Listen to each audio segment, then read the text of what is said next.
Students, इस video में हम एक्सरसाइज 13.4 का क्वेश्चन नंबर 5 करेंगे। तो देख लेते हैं क्वेश्चन नंबर 5। इससे पहले के जो 4 क्वेश्चन थे हम प्रीवियस वीडियो में सॉल्व कर चुके हैं।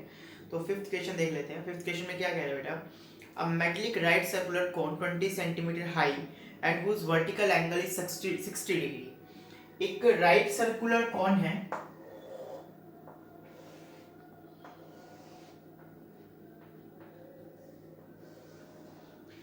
और इसका वर्टिकल एंगल जो है वो 60 डिग्री है और इसकी हाइट जो है कोन की वो 20 सेंटीमीटर है। जो कोन की हाइट है वो है, ये जो हाइट दी हुई है आपको वो 20 सेंटीमीटर गिवन है और जो वर्टिकल एंगल है वो 60 डिग्री है। तो अब आप यहां देखो कि वर्टिकल एंगल जो है वो 60 डिग्री है, ठीक है। ये इसके बाद क्या कह रहे हैं, is cut into two part at the middle of its height। इसको बिल्कुल जो मिडल है यहां से, ये जैसे 20 सेंटीमीटर हाइट है तो 10 सेंटीमीटर पे से इसको क्या कर दिया जाता है, कट कर दिया जाता है by a plane parallel to its axis. इसके बेस के जो एक्सिस है इसके बिल्कुल पैरेलली क्या कर दिया जाता है, कट कर दिया जाता है। If the frustum so obtained be drawn into a wire of diameter 1/16 centimetre. और अब जो इससे फ्रस्टम बनेगा, देखो यहां से इसको काट दिया है, काटने पे क्या बनेगा, फ्रस्टम बनेगा। ये वाला जो ऊपर के कोन के पोर्शन को हटा देंगे हम, तो ये जो बचेगा ये हमारे पास क्या बचेगा, एक फ्रस्टम बचेगा। ये जो है ये क्या है, एक फ्रस्टम है, ठीक है, ये फ्रस्टम है। तो इस फ्रस्टम से क्या बनाया गया, एक वायर बनाई गई जिसका डायमीटर 1/16 सेंटीमीटर है और हमें अब इस वायर की लेंथ फाइंड करनी है। हमें इस वायर की क्या फाइंड करनी है, लेंथ। देखो ये फ्रस्टम है, फ्रस्टम से क्या बना दी, वायर बना दी। ये वायर है, इस वायर का जो डायमीटर है वो आपको दिया हुआ है 1/16 सेंटीमीटर और हाइट आपको इसकी क्या करनी है, फाइंड, मतलब लेंथ वायर की फाइंड करनी है। तो एक्चुअल में सिलेंडर की क्या हो गई, हाइट हो गई। वायर जो होगी वो किस शेप की होगी, सिलेंड्रिकल शेप की होगी, ये ध्यान रखना आपको। तो यानी कि इसकी लेंथ अगर हमें वायर की फाइंड करनी है, इट मींस हमें इस सिलेंडर की हाइट फाइंड करनी है, डायमीटर हमें गिवन है, ठीक है। अब आप देखो, हम बेटा बात करते हैं, किसकी बात करें हम, कि फ्रस्टम से हमने सिलेंडर में कन्वर्ट कर दिया। मतलब हम एक्सरसाइज 13.3 में चले गए, जहां पर हम क्या करते थे, एक सॉलिड का कन्वर्जन दूसरे सॉलिड में कन्वर्ट करते थे, सॉलिड को दूसरे में कन्वर्ट करते थे। तो वहां पर क्या चीज चेंज होती थी, वहां जो चीज चेंज नहीं होती थी वो था वॉल्यूम। जिस शेप को चेंज कर रहे हैं उसका वॉल्यूम दूसरी शेप में बदलने पे भी चेंज नहीं होता था। इसी कंसेप्ट को हम यहाँ पर भी यूज करेंगे। यानी कि फ्रस्टम से अगर वायर बनी है तो वायर का वॉल्यूम और फ्रस्टम का वॉल्यूम दोनों क्या होने चाहिए, सेम होने चाहिए, ठीक है।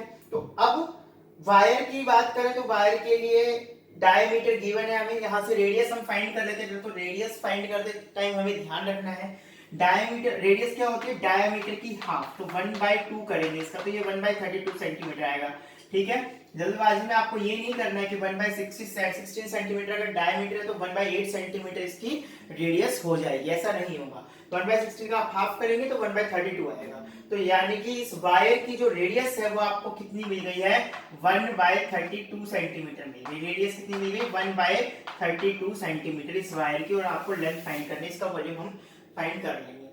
लेकिन अब बात करें फ्रस्टम की, तो फ्रस्टम की अगर बात करें तो फ्रस्टम की अगर हाइट तो हमें पता है 10 है, देखो 20 जो है वो पूरे कोन की हाइट है, लेकिन फ्रस्टम की हाइट की बात करें तो वो तो 10 नहीं है। लेकिन और फ्रस्टम के वॉल्यूम का फॉर्मूला देखो आप क्या होता है, 1/3 पाई h into r1 square plus r2 square plus r1 r2। तो यहाँ हमारे पास 1/3 पाई और h है, लेकिन r1 नहीं है और r2 भी नहीं है। तो सबसे पहला काम हमें क्या करना होगा, अगर हमें फ्रस्टम का वॉल्यूम फाइंड करना है जो कि हमारे लिए बहुत जरूरी है, हमें R1 और R2 को फाइंड करना होगा। तो R1 और R2 को अब कैसे फाइंड किया जाए, तो आप यहां देखें R1 और R2 को कैसे फाइंड करेंगे। आप देखो ये एक राइट एंगल ट्रायंगल बन रहा है, ठीक है। ये O मान लेते हैं इसको, A B C और ये D, इसको बना लेते हैं इधर, एक बार ड्रॉ कर लेते हैं, O A B C और ये D। अब देखो ये एंगल कितना है बेटा, ये जो लाइन है, ये हाइट मैंने एक्सेस बना दिया इसका, ये एक्सिस के इधर लेफ्ट की बात करो या राइट की बात करो, ये बिल्कुल सिमेट्रिकल है। इस एक्सिस के दोनों ही साइड क्या है, एकदम सिमेट्रिकल है, तो ये एंगल भी क्या होंगे, इक्वल होंगे। इट मींस अगर ये 60 है तो ये कितना होगा, 30 होगा बाय सिमेट्री। हम ऐसा लिख सकते हैं, by symmetry this angle equals to 30 degree. अब देखो हमें ये R1 है, सॉरी R2 है ये, और ये R1 है, हमें R1 R2 फाइंड करना है। और हमें ये साइड पता है, ये 20 है, जबकि ये कितनी है, 10 है। ठीक, अब आप देखो एक राइट एंगल ट्रायंगल है, एक साइड पता है, एक साइड फाइंड करनी है, एक एंगल पता है, तो ऐसा ये सब हमने किया हुआ है पहले। कहाँ किया हुआ है, ऐसा हमने किया था ट्रिग्नोमेट्री के अंदर। तो अब ट्रिग्नोमेट्री क्या करेगी, हमें R1 और R2 फाइंड करके देगी। तो हम ट्रिग्नोमेट्री के पास जाते हैं, ट्रिग्नोमेट्री इसको सॉल्व करके देगी। तो देखते हैं बेटा, इन ट्रायंगल OAD में, OAD ट्रायंगल में आप देखो आपको फाइंड क्या करना है। अच्छा पहले तो ये चीज देख लेते हैं, ये क्या है, ये बेस है कि परपेंडिकुलर है। तो आप सीधे सीधे देखेंगे तो कहेंगे कि सर ये परपेंडिकुलर और ये बेस है, लेकिन ऐसा नहीं है। आपको बताया था ट्रिग्नोमेट्री में भी कि देखो 90 के सामने वाली साइड तो हाइपोटेन्यूज होती है, ये फिक्स होती है, ये चेंज नहीं होगी, ठीक है। लेकिन जिस एंगल के लिए हम काम कर रहे हैं कि यहाँ पर 30 डिग्री के एंगल के लिए अगर हम ट्रिग्नोमेट्री रेशियो फाइंड करने हैं, तो इस 30 डिग्री के सामने वाली जो साइड होगी, इट मींस इस ट्रायंगल की बात करें तो इस एंगल के सामने वाली साइड क्या, AD, ये परपेंडिकुलर होगी, ये हाइपोटेन्यूज है, तो ये क्या बचेगा आपके पास, बेस। तो ये परपेंडिकुलर है और ये बेस है। इसी तरह से इस बड़े वाले ट्रायंगल में भी BC परपेंडिकुलर है और OB क्या है, बेस है। तो देखिए इन ट्रायंगल OAD परपेंडिकुलर हमें फाइंड करना है, तो AD अपॉन में बेस क्या है, OA, तो परपेंडिकुलर अपॉन बेस क्या हो गया, tan थीटा, और थीटा कितना है यहाँ पर 30 डिग्री, तो tan 30 डिग्री हो गया। OD कितना है बेटा, R2 है, अपॉन OA कितना है, 10 है, इक्वल टू tan 30 कितना हो गया, 1/√3। तो R2 आपके पास कितना आ गया, R2 आपके पास आ गया 10√3 सेंटीमीटर। इसी तरह से अब आप फाइंड करेंगे R1। तो R1 कैसे फाइंड करेंगे, सिमिलरली आप यही चीज यूज करेंगे। इन ट्रायंगल कौन सा ट्रायंगल यूज करेंगे, O, यही कर लेते हैं इसको, इन ट्रायंगल OBC में OB by perpendicular BC by OB, ये क्या होगा आपके पास tan थीटा, और थीटा यहाँ पर फिर से कितना है 30 डिग्री। दिस इंप्लाइज BC कितना है R1 और OB कितना है 20 है, इज इक्वल्स टू tan 30 1/√3 हो गया। और यहां से आपके पास R1 की वैल्यू आ जाएगी 20/√3 सेंटीमीटर, ठीक है। अब आप देखो, यानी कि हमारे पास रेडियस आ गई दोनों, R1 आ गया, R2 आ गया। अब हम सिंपली फॉर्मूला अप्लाई करेंगे कि वॉल्यूम ऑफ सिलेंडर जो होगा वो वॉल्यूम ऑफ फ्रस्टम के इक्वल होगा, क्योंकि फ्रस्टम से ही क्या बना है, सिलेंडर बना है। फ्रस्टम को ही वेंट करके क्या बनाया गया है, सिलेंडर बनाया गया है। फॉर्मूला लगाएंगे बेटा पाई r²h, यहाँ पर सिलेंडर की रेडियस और सिलेंडर की हाइट को मैं कैपिटल R और कैपिटल H से डिनोट कर रहा हूँ। वॉल्यूम ऑफ फ्रस्टम का फॉर्मूला आप जानते हैं, 1/3 पाई h into r1² plus r2² plus r1r2, ठीक है। यहां से देख सकते हैं पाई से पाई क्या हो जाएगा, कैंसिल। रेडियस ऑफ सिलेंडर पहले फाइंड कर चुके हैं 1/32, तो 1/32 इंटू 1/32 इंटू h हमें फाइंड करना है 1/3। यहाँ h कितना है, height of frustum that is 10 centimetre, तो ये 10 हो गया। और r1 बेटा कितना है, r1 आपने अभी भी फाइंड किया है 20/√3, तो ये हो गया आपके पास 20/√3 स्क्वायर प्लस r2 कितना है, r2 भी आपने फाइंड किया था दैट इज 10/√3, तो ये हो गया आपके पास 10/√3 square plus r1 into r2 यानी कि 20/√3 इंटू 10/√3। अब आप देखो 1/32 into 1/32 into h equals to 1/3 into 10। अब यहां से देखिए 20 स्क्वायर इज 400 और √3 का स्क्वायर हो गया 3 plus 10 square is 100 and √3 square is again 3। और अब यहां देखेंगे 20 into 10 is 200 and the √3 into √3 is 3, तो ये आपके पास आ गया 200/3। यहां से देखिए फिर से 1/32 into 1/32 into h equals to 1/3 into 10, और ये देखिए डिनोमिनेटर सभी के सेम है तो सिर्फ न्यूमिनेटर को ऐड कर देंगे। 400 plus 100 is 500 and 500 plus 200 is 700, तो ये आपके पास आ गया 700/3। यहाँ से h देखिए क्या आ जाएगा 1/3 इंटू 10 इंटू 700/3 इंटू 32 इंटू 32, ठीक है।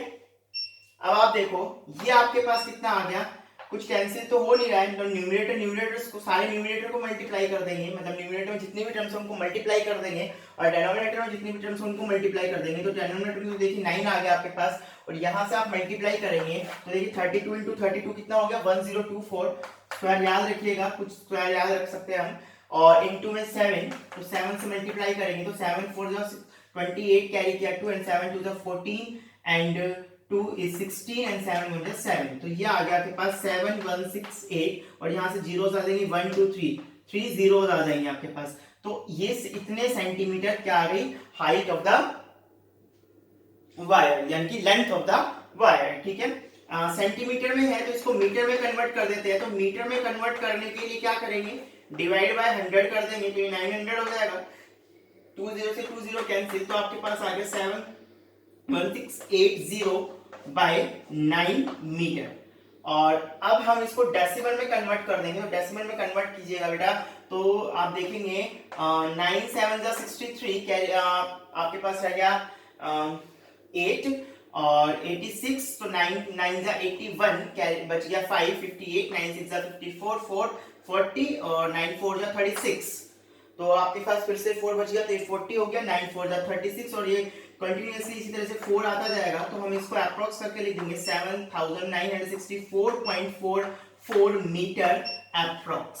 ये आ गई आपके पास लेंथ ऑफ द वायर, ठीक है। तो क्या था हमारे पास, एक राइट सर्कुलर कोन था, इस राइट सर्कुलर कोन की हाइट हमें गिवन थी 20 सेंटीमीटर, वर्टिकल एंगल हमें गिवन था 60 डिग्री। फिर हमसे बोला गया कि इस राइट सर्कुलर कोन को बिल्कुल मिडल से क्या कर दिया जाता है, कट कर दिया जाता है, जो फ्रस्टम बनता है उसको एक वायर में कन्वर्ट कर दिया जाता है, यानी कि वायर फ्रस्टम से वायर बनाई गई है, इसका मतलब फ्रस्टम और वायर दोनों का वॉल्यूम सेम होना चाहिए, ठीक है। तो लेकिन अब बात यह है कि फ्रस्टम का वॉल्यूम कैसे निकाला जाए, तो फ्रस्टम का वॉल्यूम निकालने का फॉर्मूला हमारे पास होता है 1/3 पाई h into r1² plus r2² plus r1 r2, लेकिन हमारे पास r1 और r2 नहीं है, तो सबसे पहला जो काम हम करेंगे वो करेंगे r1 और r2 को फाइंड करना। तो r1 और r2 का फाइंड करने का सॉल्यूशन हमें कौन बताएगा, ट्रिग्नोमेट्री बताएगी। तो ट्रिग्नोमेट्री की अप्लाई करते हैं यहाँ पर, तो हमारे पास दो राइट एंगल ट्रायंगल है OAD एंड OBC, दोनों ट्रायंगल्स में देखिए ये AD और BC दोनों ट्रायंगल्स के परपेंडिकुलर्स होंगे, जबकि OA और OB दोनों ट्रायंगल में बेसिस होंगे, और थीटा जो होगा वो 30 डिग्री होगा। ट्रिग्नोमेट्री की हेल्प से हम यहाँ पर r1 और r2 दोनों चीजें फाइंड कर लेते हैं। फिर फ्रस्टम से वायर बनी है तो फ्रस्टम का और सिलेंडर का वॉल्यूम इक्वल कर देते हैं, फॉर्मूले में सारी जो वैल्यूज है हमें पता है वो रख देते हैं, h हमें फाइंड करना है, तो सारा कुछ सॉल्व करने पे h हमारे पास ये सेंटीमीटर में आ जाता है, 100 से डिवाइड करके हम इसको मीटर में कन्वर्ट कर देते हैं, और फाइनली इसको हम डेसिमल में कन्वर्ट कर देते हैं, तो ये हमारा क्या हो गया आंसर 7964.44 मीटर जो है वो इस वायर की क्या है लेंथ होगी। तो ये हमने 13.4 एक्सरसाइज कंप्लीट कर लिया, बड़ी इंपॉर्टेंट एक्सरसाइज थी, आप इसको सॉल्व करेंगे, ठीक है। फिर भी अगर कोई क्वेरी आती है तो जरूर उसको डिस्कस करेंगे। नेक्स्ट जो वीडियो होगी उसमें हम डिस्कस करेंगे 13.5।